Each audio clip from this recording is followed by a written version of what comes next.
que ya los valientes alcemos nuestro canto con viva emoción, y del mundo a la paz ostentemos nuestro invicto glorioso pendón. Salve el pueblo que intrépido y fuerte a la guerra a morir se lanzó, cuando en bélico reto de muerte sus cadenas de esclavos rompió.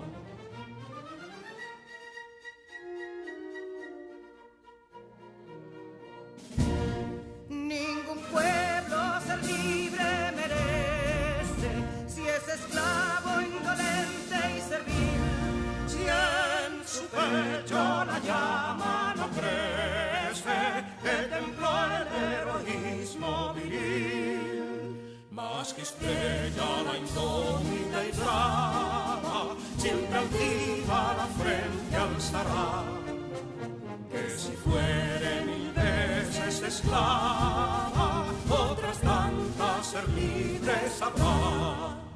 Que si Dono y Ardita expusieron de un intruso señor al desdén, las carreras Belén campos fueron, que cubiertos de gloria se ven, que en la cima del heroico baluarte de los libres el verbo encarnó, donde el genio de Sánchez y Duarte a ser libre o morir enseñó.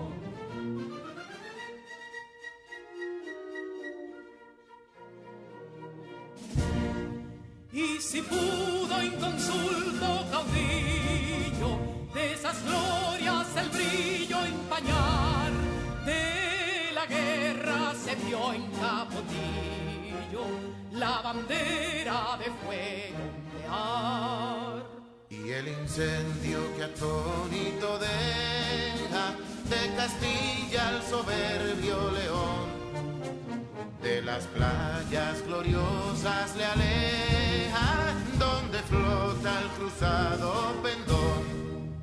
Compatriotas, mostremos erguida nuestra frente orgullosos de hoy más, que Quisqueya será destruida, pero sierva de nuevo jamás.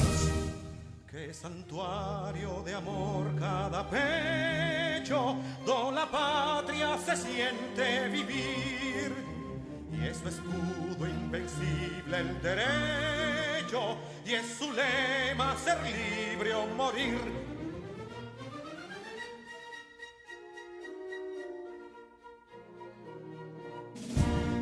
Libertad que aún se yergue serena, la victoria en su carro triunfal, y el clarín de la guerra aún resuena, pregonando su gloria inmortal.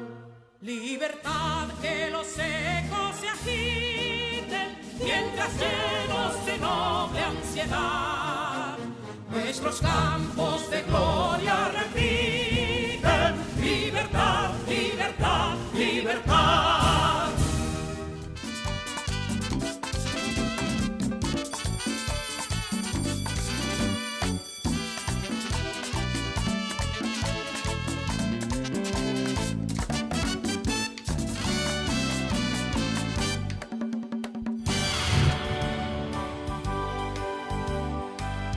Estilo.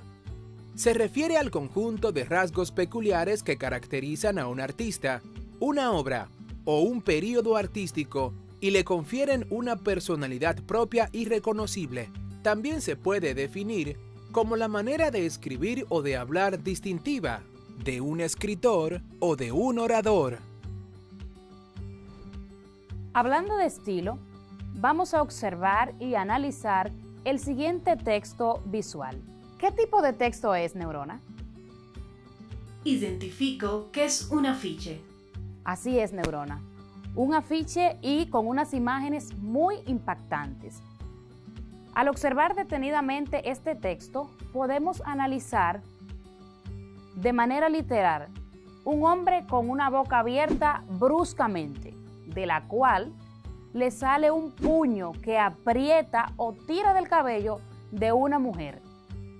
Se puede ver que la mujer está llorando, obviamente porque le está lastimando la acción que está realizando este hombre. Un fondo gris que puede acentuar el negro, tanto el negro del cabello del hombre como de la mujer, los dos personajes que intervienen en este texto. ¿Qué percibes tú, Neurona? Percibo tristeza, dolor y violencia. Tal cual.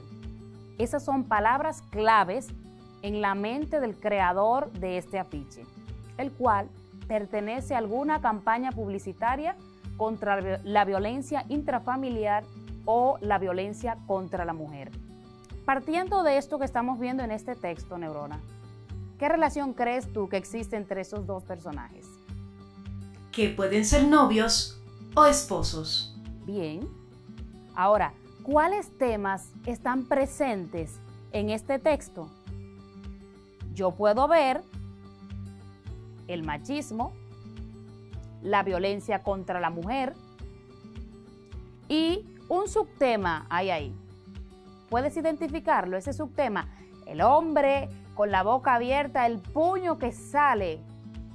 La violencia verbal. Correcto. Ese es un subtema muy marcado en este texto. ¿Y qué querrá transmitir este autor con este mensaje? Es muy claro que debemos parar la violencia contra la mujer. Muy bien. Aunque este tipo de texto, este que estamos analizando, no tiene una palabra escrita, comunica a través de una metáfora visual que, al igual que un puño sale y golpea el rostro de una mujer o que la mano tira de su cabello, asimismo los gritos pueden herir, lastimar a esa mujer maltratada. De hecho, está bien escenificado, como dices tú, Neurona, la violencia verbal, la cual es tan letal como la violencia física. Este recurso, esta metáfora visual, es muy útil para transmitir ideas complejas o abstractas, ya que utiliza un elemento literal o conocido por el lector para comunicar esa idea que es compleja o que no se puede percibir a simple vista. Entonces, para medir el nivel de eficacia de un mensaje en la publicidad, es importante identificar qué tan persuasivo es. Una pregunta ahí, Neurona. ¿Te convence este tipo de texto? ¿Te mueve a ti a la acción? Eso es correcto, profesora. Así es. Bien.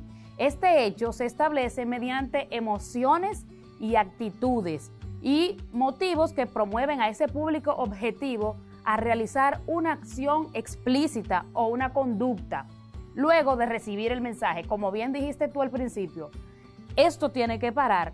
La violencia contra la mujer debe parar. Entonces, Neurona, ¿qué son los recursos estilísticos?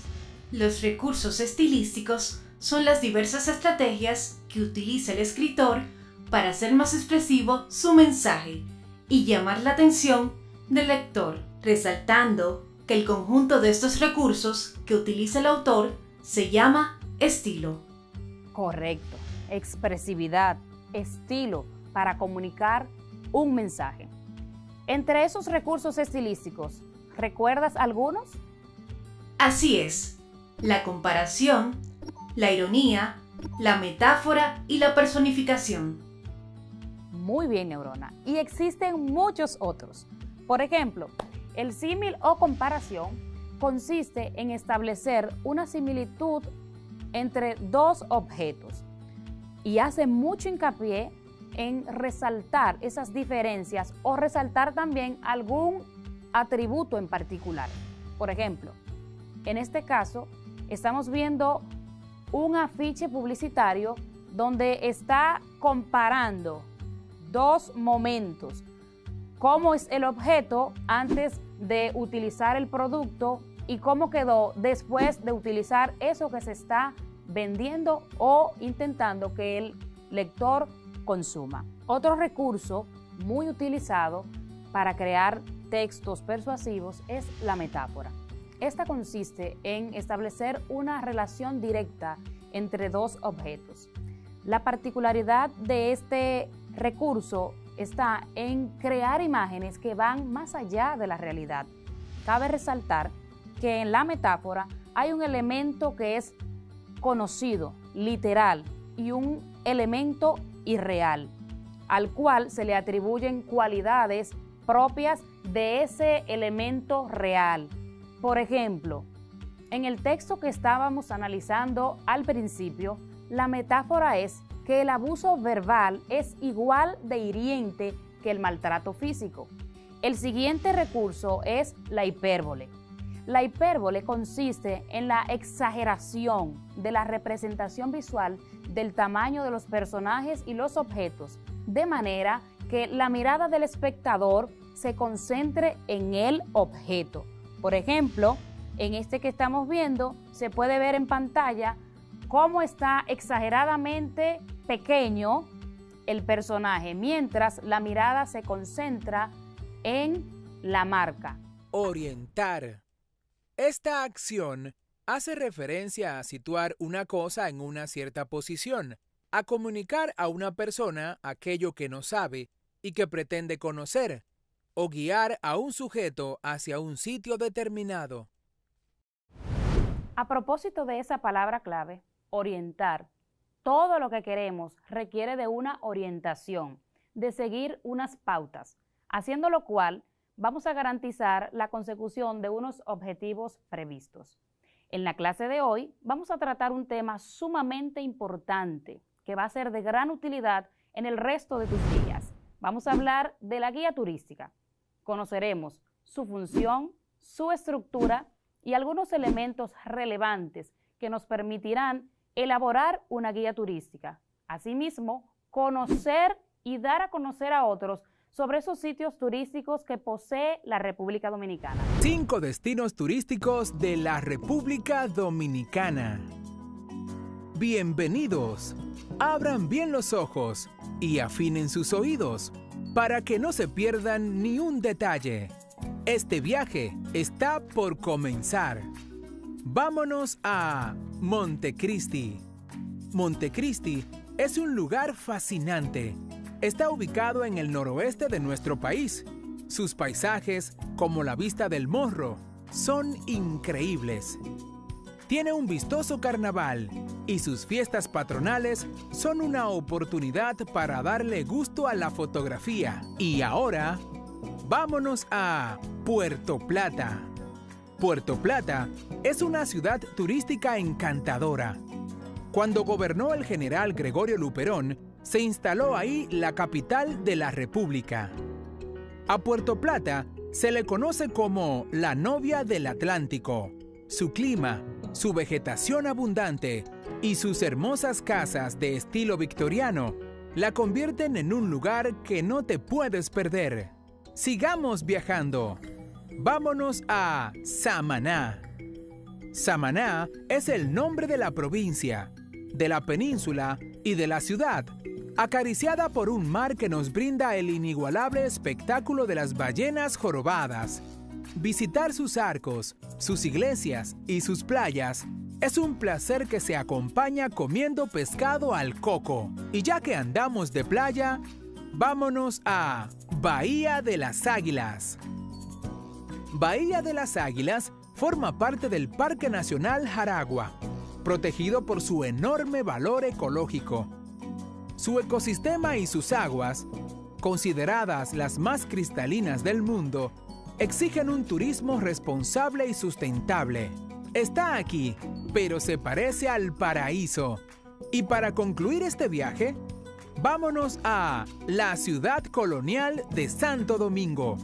La ciudad colonial de Santo Domingo, conocida como La Zona, es un lugar lleno de historia. Su catedral, la primera del Nuevo Mundo, su fortaleza, sus museos, sus parques, sus monumentos, su comercio y su gente. Todo en la remozada ciudad colonial de Santo Domingo es mágico, poético y divertido. Hasta aquí llega este viaje, pero tú sigue viajando. Solo grita, ¡vámonos! Y hablando de sitios turísticos, Neurona, ¿ya tienes ese lugar donde vas a pasar tus vacaciones? Aún no lo tengo resuelto, profesora, pero tengo un correo de Juan y Pedro, ambos estudiantes de la escuela Fidel Ferrer. Hola, profesora Marilis. Nos gustaría expresarle cómo nos ayudó a aprender de las guías turísticas. Conocimos un grupo de turistas los cuales llegaron a República Dominicana, pero desconocían los lugares de actividad turística del país, y nosotros hemos sido los encargados para ayudarlos en la ubicación y conocimiento de dichos lugares. Para esto, creamos una guía turística, con la intención de comunicar las informaciones pertinentes y así lograr dirigirlos hacia el disfrute de los espacios turísticos que consideramos que son de mayor impacto en materia de belleza en la República Dominicana.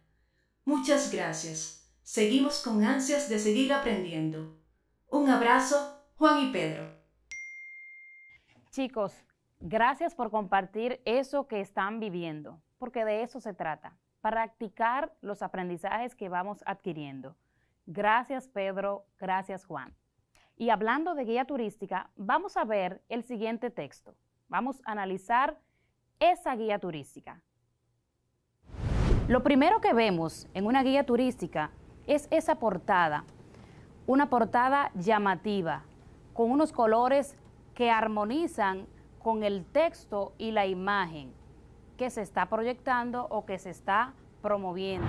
Allí encontramos la introducción, que de manera generalizada contextualiza o nos da una información de la ubicación geográfica y otras características propias de ese sitio que se está promoviendo. A continuación podemos ver subtítulos que contienen o explican de manera específica el contenido de esa guía turística, como alojamiento, sitios atractivos, actividades de ocio, gastronomía, etc.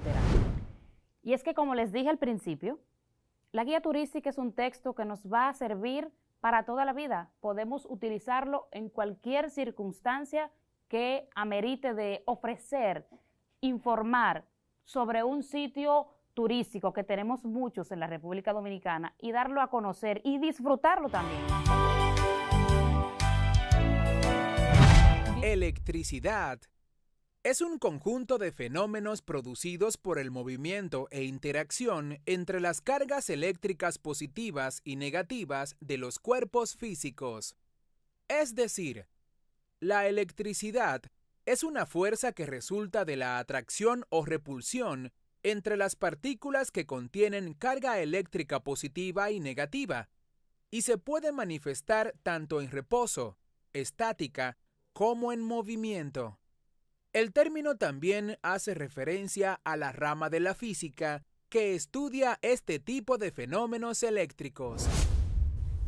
Efectivamente, cabe destacar que el término electricidad hace referencia a una amplia gama de fenómenos que de una manera o de otra se producen en casi todo lo que nos rodea, desde los rayos en una tormenta eléctrica hasta la bombilla que usamos para iluminarnos o bombillo eléctrico y todos los aparatos que utilizamos en nuestra casa, como la televisión, el computador, los videojuegos, el secador de pelo, la lavadora, entre otros, debido a que la energía eléctrica o electricidad es la energía más utilizada por los seres humanos y de hecho la que sufre más transformaciones, porque esta podemos utilizarla a fin de hacer que nuestra vida sea más cómoda. Además, nos brinda seguridad en todos los procesos modernos en los cuales nos desenvolvemos. Al finalizar nuestra clase de hoy, vamos a conocer y a comprender el concepto de carga eléctrica. Además, conoceremos la historia de la electricidad. También las aplicaciones de la electricidad y de la carga eléctrica en la vida cotidiana e identificaremos el fenómeno de la electricidad en nuestro entorno. Vamos a ver, hablaremos un poco sobre el origen de la electricidad. Sabemos que el concepto de electricidad y de carga eléctrica se conocían desde hace cientos de años, pero no se sabían las formas de almacenar dicha carga eléctrica. Fue hasta el siglo XVIII cuando los científicos Luigi Galvani y Alessandro Volta hicieron que su aplicación, la aplicación de la electricidad, fuese más útil para nosotros los humanos. Esto lo hicieron a través de experimentos. Galvani se percató que los músculos de las ancas de rana se contraían cuando estos recibían una descarga eléctrica, por lo cual él supuso que la electricidad o la carga eléctrica tenían un origen animal. Pero luego Volta realizó numerosos experimentos y se pudo percatar de que la carga eléctrica procedía del metal que se ponía en contacto con los músculos de las ancas de ranas y no del tejido vivo. Pero entonces, ¿qué es la carga eléctrica? Para esto vamos a ver nuestro átomo. Esta unidad que tenemos aquí es llamada átomo y está compuesta por un núcleo y una corteza. Ahora bien, en el núcleo del átomo tenemos unas subpartículas atómicas que tienen carga positiva. Estas son llamadas protones. Aquellas partículas que no poseen carga eléctrica y también se encuentran en el núcleo en igual cantidad que los protones son llamadas neutrones. Los neutrones no poseen carga eléctrica. Ahora bien, en la corteza del átomo encontramos unas subpartículas atómicas que tienen energía o carga eléctrica negativa y estos son llamados electrones. Tenemos entonces protones con carga eléctrica positiva, neutrones que no tienen carga eléctrica y electrones que poseen carga eléctrica negativa. Entonces tenemos que la carga eléctrica es la propiedad que tienen las partículas subatómicas que le permiten la atracción o la repulsión de dichas partículas por medio del campo electromagnético. Y lo vamos a comprobar a través de un experimento. Para este tenemos un globo, unas servilletas y algunos papelitos que hemos recortado. Pueden ser de periódico, de revista o de un libro que ya nos sirva. Si nos fijamos, el globo no tiene carga eléctrica. Los papelitos tampoco. Pero ahora lo que vamos a hacer es que con la servilleta o con nuestra ropa, yo voy a cargar de manera negativa este globo. Al frotarlo, yo lo estoy cargando de manera negativa. Es decir, el globo está recibiendo carga eléctrica negativa, al igual que el papel. Lo cargamos lo suficiente y vamos a observar lo que sucede entonces con los papeles que hemos recortado. Veamos entonces qué sucede. Pudimos ver que la carga eléctrica negativa del globo y la carga eléctrica positiva de los papeles hicieron que estos se atraigan. Cargas contrarias se atraen, cargas distintas se repelen. Corriente. El término corriente proviene del latín currere, que quiere decir correr. Es un adjetivo que sirve para calificar todo aquello que a través de un cauce o canal tiende a moverse con su propia fuerza. En física, cuando hablamos de corriente, debemos referirnos necesariamente a la corriente eléctrica, que es el flujo neto de carga eléctrica que circula de forma ordenada por un medio material conductor. Dicho medio material puede ser sólido, líquido o gaseoso, y las cargas son transportadas por el movimiento de electrones o iones. Es decir, que la corriente eléctrica es el flujo de electrones entre dos puntos de un conductor que se encuentran a distinto potencial eléctrico. Así es. Como aprendimos en la clase anterior, la electricidad es fundamental para nuestras vidas y para todos los procesos que ocurren en nuestro alrededor.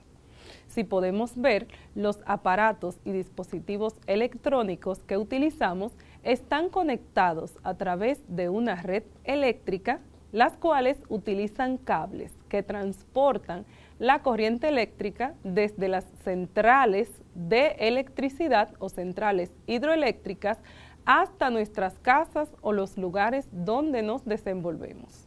Dentro de estos cables fluye la corriente eléctrica a través de circuitos eléctricos que transforman esta electricidad a los aparatos que, a su vez, la transforman en otras formas de energía que son más útiles para nosotros los humanos, como la energía luminosa, la energía sonora, la energía mecánica, etc. Interesante, maestra. ¿Y qué nuevo conocimiento tendremos en el día de hoy? En el día de hoy vamos a conocer y comprender el concepto de corriente eléctrica. Además, vamos a identificar los componentes y los tipos de circuitos eléctricos. También clasificaremos materiales de nuestro entorno en aislantes y conductores de electricidad.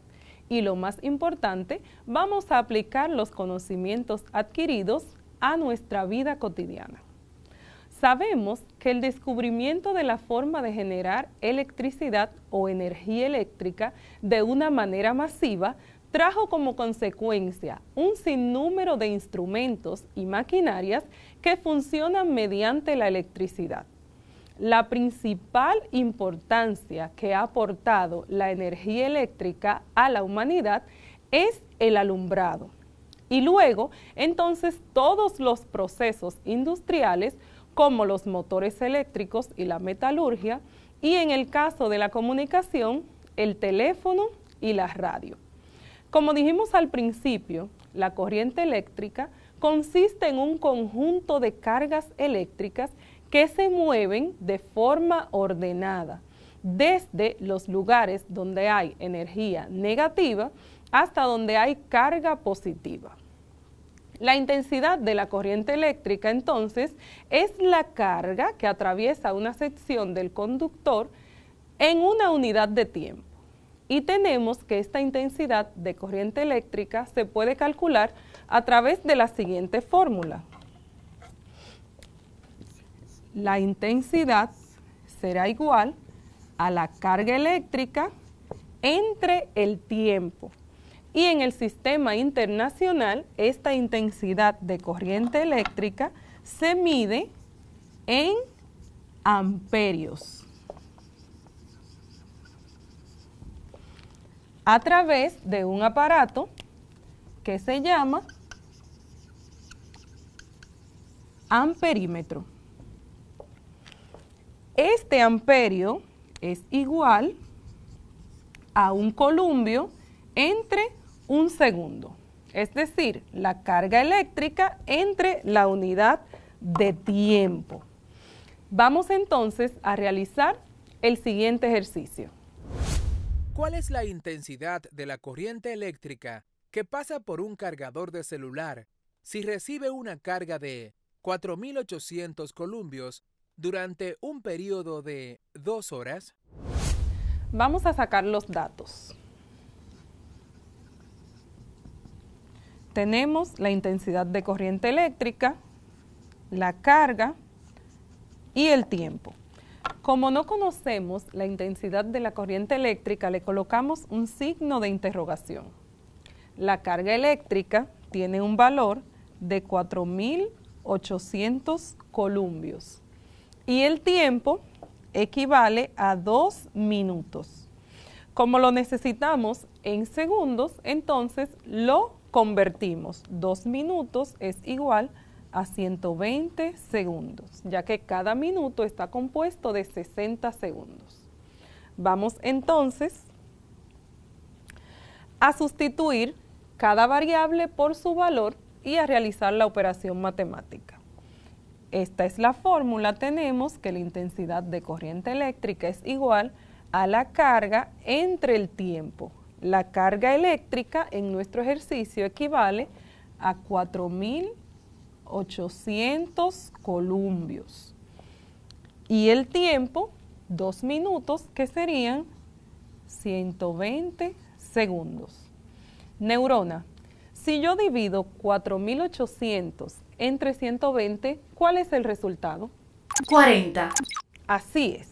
Tenemos entonces que la intensidad de corriente eléctrica de este cargador del celular equivale a 40 amperios, porque dijimos que un amperio es igual a un columbio entre segundo. Entonces, columbio entre segundo me da amperio. Y así de fácil hemos calculado la intensidad eléctrica de este cargador de celular, simplemente dividiendo la carga que recibe el cargador entre el tiempo el cual estuvo conectado. Vamos a ver entonces qué son los circuitos eléctricos. Neurona, ¿podrías darnos una definición de circuito eléctrico, por favor? Claro que sí, maestra Sara. En mi base de datos tengo la siguiente información. Un circuito eléctrico es sencillamente una red eléctrica que se define como la conexión de dos o más componentes eléctricos o electrónicos que permiten generar, transportar y utilizar la energía eléctrica con la finalidad de transformarla en otra forma de manifestación de energía como la térmica, la luminosa, la mecánica, entre otras. Así es. Cuando las cargas eléctricas completan un recorrido que les permite llegar o volver a su punto de partida, entonces estamos frente a un circuito eléctrico, el cual contiene elementos. Los elementos de un circuito eléctrico son los siguientes. Elementos del circuito eléctrico.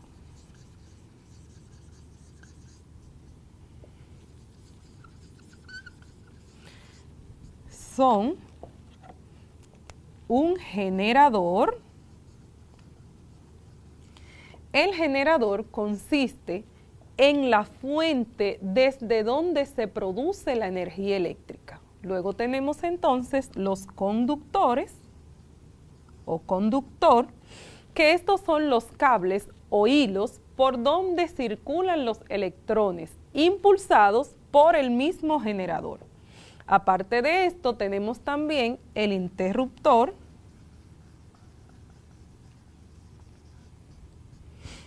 el interruptor es aquel elemento que permite abrir y cerrar el paso de la corriente eléctrica. Y por último, el receptor, que es aquel dispositivo, foco o cualquier aparato o motor que necesita de la corriente eléctrica para su funcionamiento. Entonces, los circuitos eléctricos se pueden clasificar, dependiendo de la disposición de estos elementos, en circuitos en serie, circuitos en paralelo o circuitos mixtos. Los circuitos en serie son aquellos donde la electricidad tiene una sola vía, es decir, esta transcurre desde el generador hasta el receptor utilizando una única vía.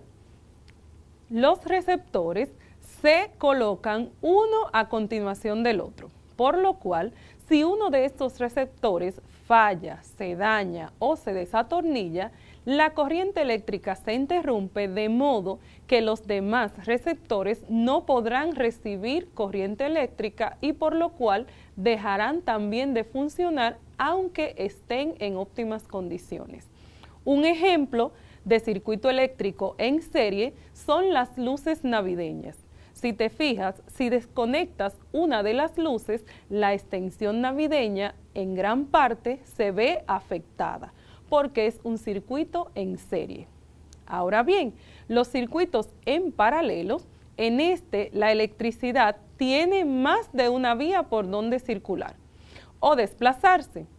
Por esto podemos ver que sus dos o más receptores que contenga están alineados, pero cada uno tiene una conexión alterna, por lo cual si uno de estos receptores se daña, si lo quitamos, si lo desatornillamos o si sufre algún daño, no afectará a los demás receptores debido a que tiene vías diferentes.